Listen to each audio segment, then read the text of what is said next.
Hey there, my infinite love listeners. Today I'm going to do something a little different. I have a little bit of love and basketball on my brain. And no, not the movie, even though that's a real good movie. It's about my love for basketball growing up. I grew up on a block that had mostly boys and the younger brother by just a year. And I always wanted to hang out with him as well as play with all the kids on the block, even if it meant getting rough and tough in the dirt, playing any sport that we could. You see, I wanted to do whatever my brother did. We were so close. I loved being around him, even if he was a pain in my butt. But besides the point, we would always just be outside, enjoying life.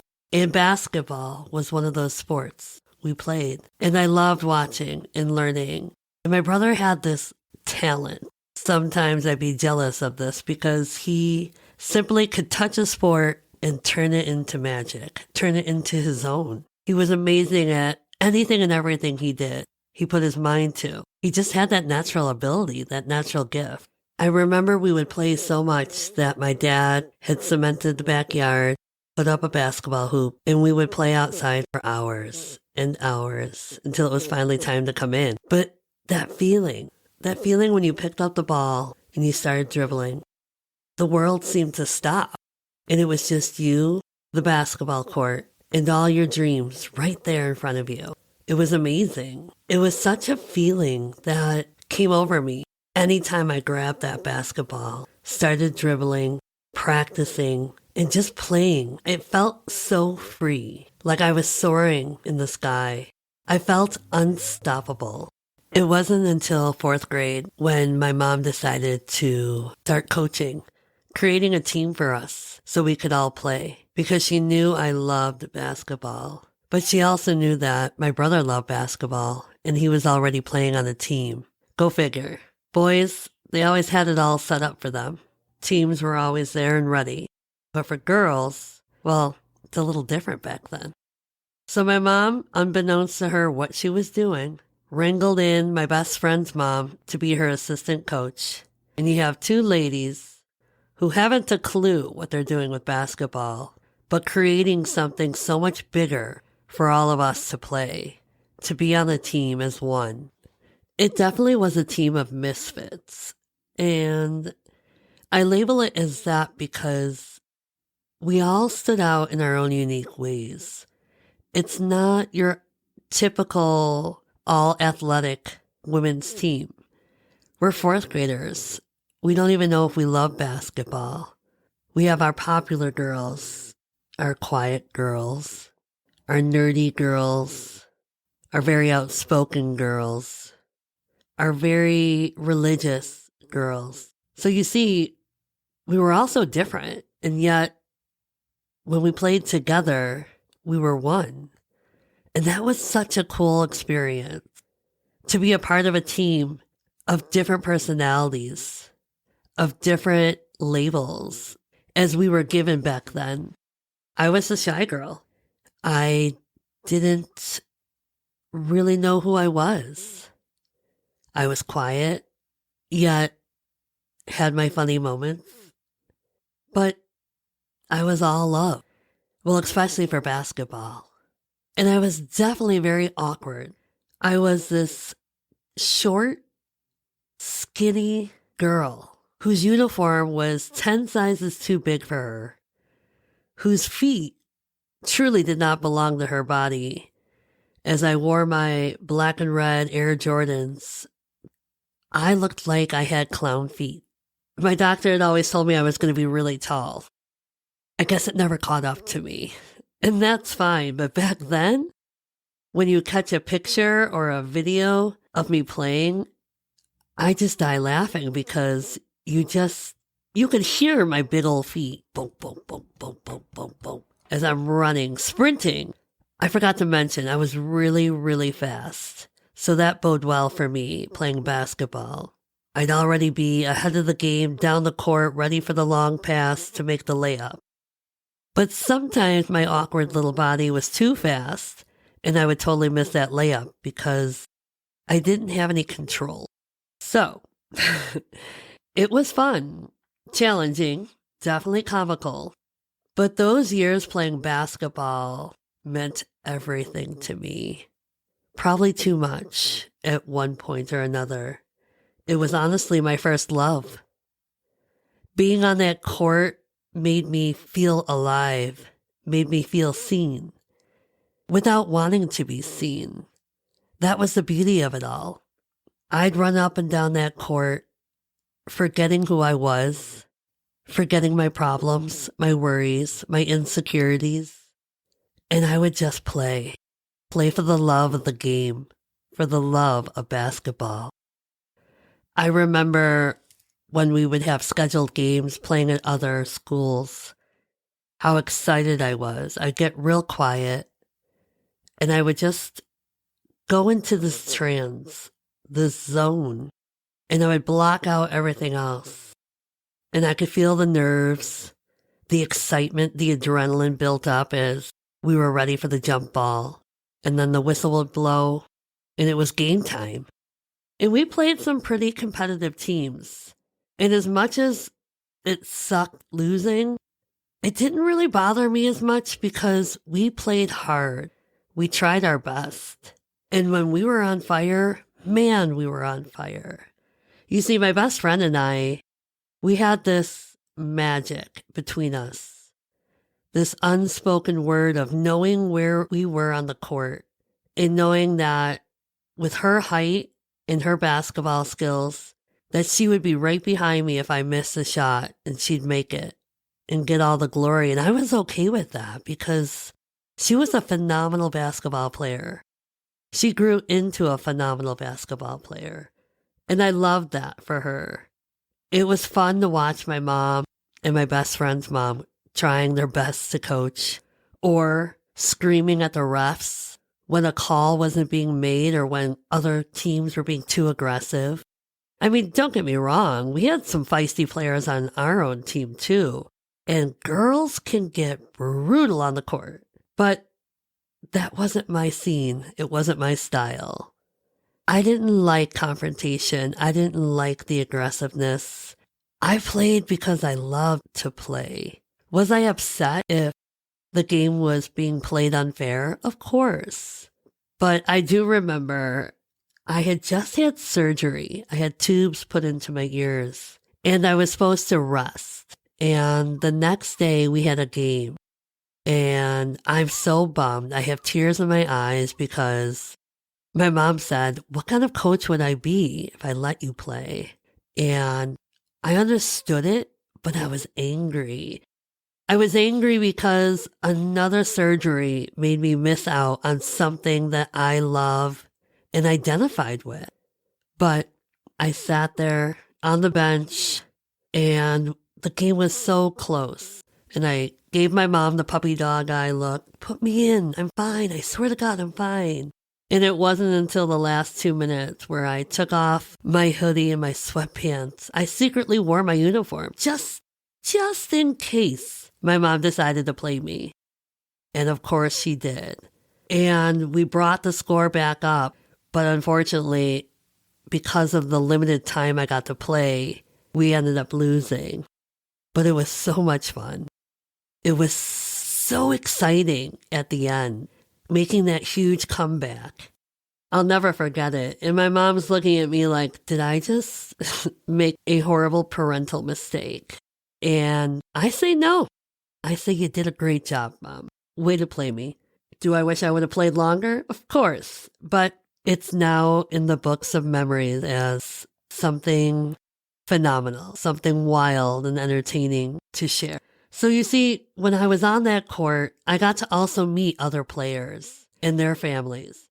And I don't know if I've ever mentioned this, but living on the south side of Chicago, it's like 360 degrees of everyone knows everyone.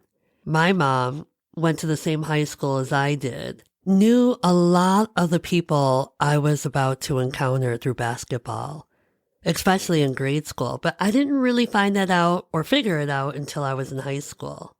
So for instance, we played a St. Bede parish. They were really good. They were amazing. And one day while we were all hanging out watching another game, not realizing that we probably should have gone home, but my mom had run into an old friend. And that old friend was someone she used to hang out with who was the mother of a child on the other team. And I didn't put all that together until later, but the girl had come up to me. She was really good at basketball.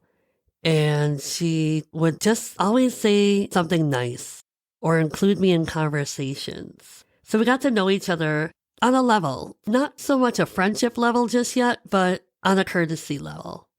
And every time we played each other, she would make sure to come over and we would say hi, give each other a hug. And it wasn't until high school that her and I actually became best friends. And this is when we all figured out that a lot of our parents and the friendships I made, they used to hang out in the same circle. So you see, it all circles back. And that to me is wild and beautiful, but it's because of the love of basketball. Now let's backtrack. So we're in grade school and we're playing other teams and we're meeting new people. Some rivals, some pure enemies. I was either loved or hated on the court and I couldn't understand why. But I think it's because I was too fast for some people and that drove some people nuts. But I wasn't as good as other players. There were some phenomenal players out there who I had only dreamed of playing as good as them. And my little awkward body would just run and run that court and dribble around people, make passes or shoot. Sometimes even surprise myself at times. I didn't know how I was doing it. I was just doing it. But along the way, I guess I stood out to some people too. And I'll get to that in a little bit. But back to being on that court and my love for basketball, I soon realized something. I realized when I was on that court, for the next 45 minutes to an hour, I was just me. I was this beautiful little girl, living out her dream, playing a sport she loved, feeling the love and the excitement from that basketball. I was attached to that sport. I was attached to the game, the adrenaline, the excitement, the fear, the nerves, the escape. On the court, I wasn't different. I didn't feel like my looks mattered. It was all about the love of the sport. In part, though, I became attached to this illusion of no identity, just love of basketball. After the game, I would get a lot of compliments or hold conversations with the opponents and their families, or even coaches, telling me how amazing I did or how fast I was. The compliments were great, but at the time I didn't know how to really accept or believe in those compliments. So I would listen, I would say thank you, or I would just become so quiet and awkward and shy, which growing up in grade school I did a lot of. And I would just smile and just carry on with my life. It was that simple until it wasn't, until I realized something, but not then as much as during the last few years of healing. Do you remember how I talked about self-reflection is key? And for me, this is how I learned all about what love and basketball meant for me, but did for me. So let's go back to when I became attached to this illusion of no identity and solely focused on just the love for basketball.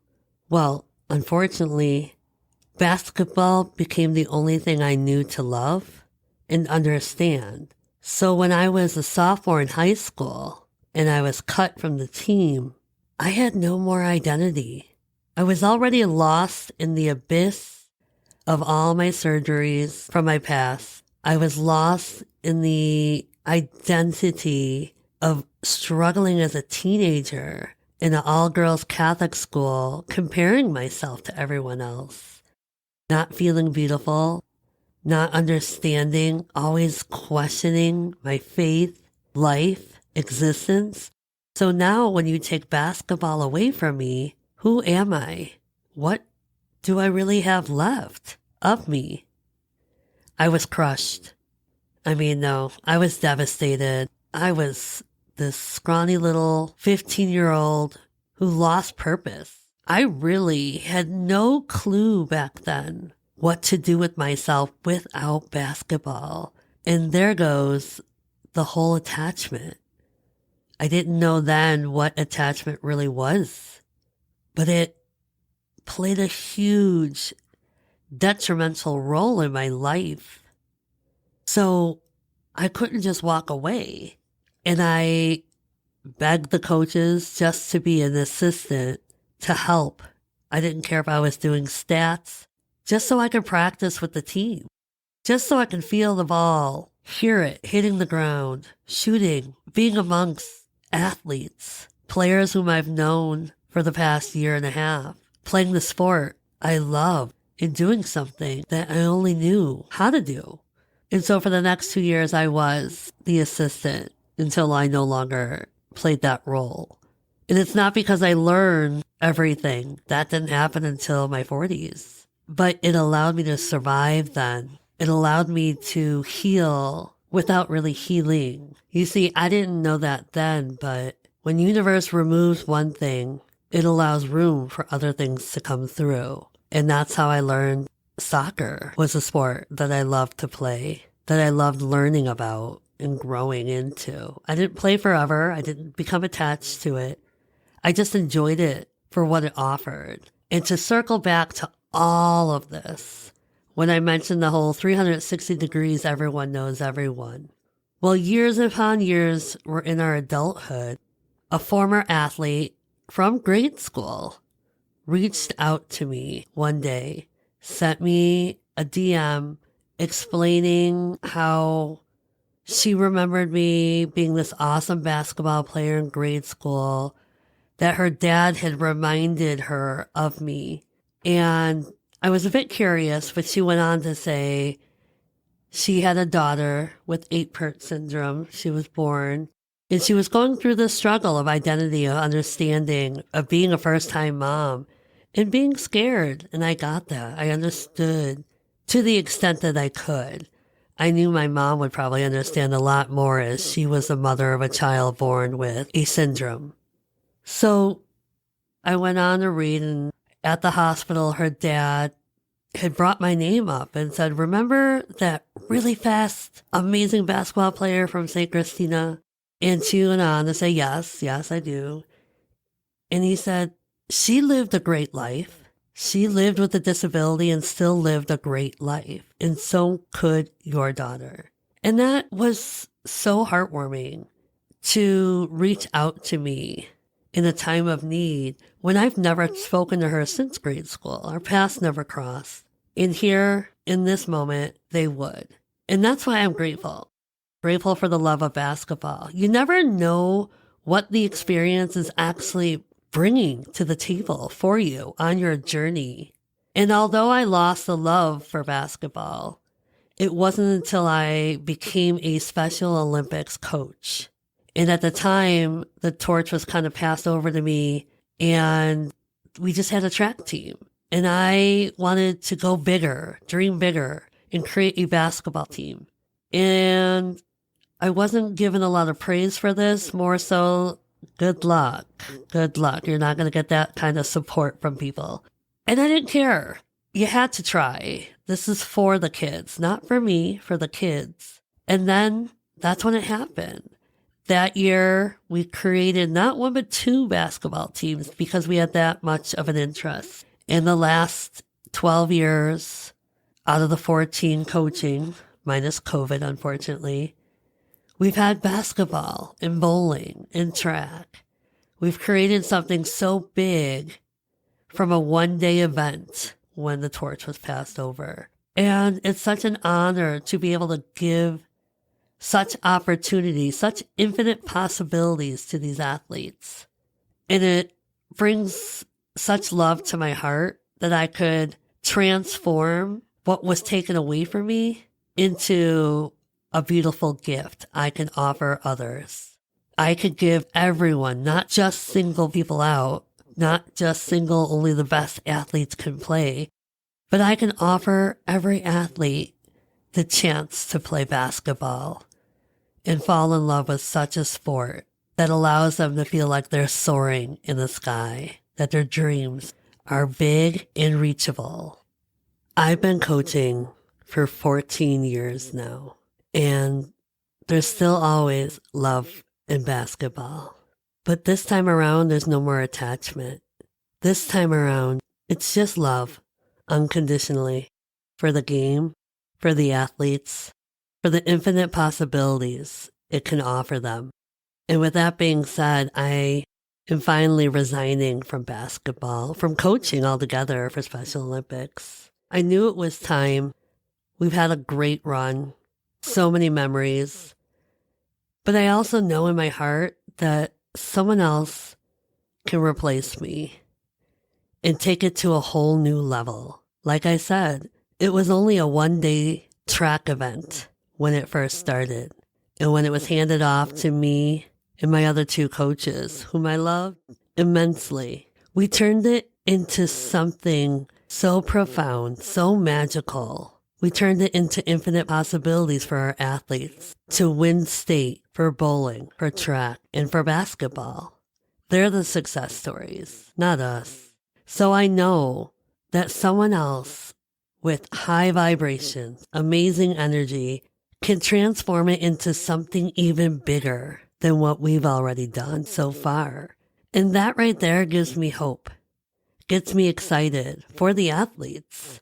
Because in the end, it's always about them, not about us, not about the politics. It's about them enjoying, embracing the game that they love, because it purely comes straight from their heart, from their soul.